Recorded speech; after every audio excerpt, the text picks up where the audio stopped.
Hi! In this video, I want to talk to you about how to manage users within Google Chrome. This is really helpful to know if you either have multiple Chrome accounts like your woodscharter.org account and your personal Google account and you want to use them on the same machine, or if you have multiple people like children using the same computer and you want them to easily be able to switch between their work. There's a couple important things to know. The first thing is, if you notice, I have my user ID picture showing up in two places in this Chrome browser right now.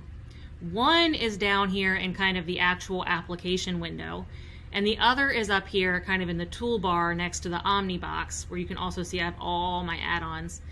And these mean different things. This top one up here next to the Omnibox means that I am logged into this instance of Chrome using that account, my rlawrence@woodscharter.org account. This one down here means I am logged into Google Classroom using my rlawrence@woodscharter.org account. And those two things function kind of independently of each other. I could come in here and I could switch my Google Classroom session over to Cowboy's account, and now I'm seeing Google Classroom as Cowboy. But you see that I'm still logged into Chrome as R. Lawrence, which means I have all of her bookmarks. I have all the like extensions and things that the Google admin for Woods has pushed out for faculty. Even though I'm accessing Google Classroom as Cowboy, Chrome still recognizes me as R. Lawrence@woodscharter.org, and my activity is going to be associated with that account. This also means that certain features, such as incognito windows, may be disabled.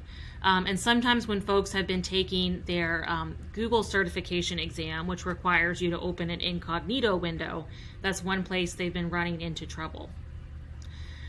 If I wanted to switch my actual Chrome instance to a different user, I could do that either by clicking on this icon up here, which would let me switch between the people I have logged in, or add someone, or I can do it using the People toolbar up here at the top of the screen. And you can see here I have lots of accounts. I have my daughter's account because she uses my computer sometimes to do schoolwork. I have Cowboy's account because I like to be able to log in as a student and see what things look like. Because this is my personal machine, I also have my personal Google account. I try to make sure that anytime I'm doing kind of personal business on my computer, I'm doing it in that Chrome instance. I'm not perfect at it, but I try. And then I have my R. Lawrence account. And I could add another person too if I came down here under Add Person.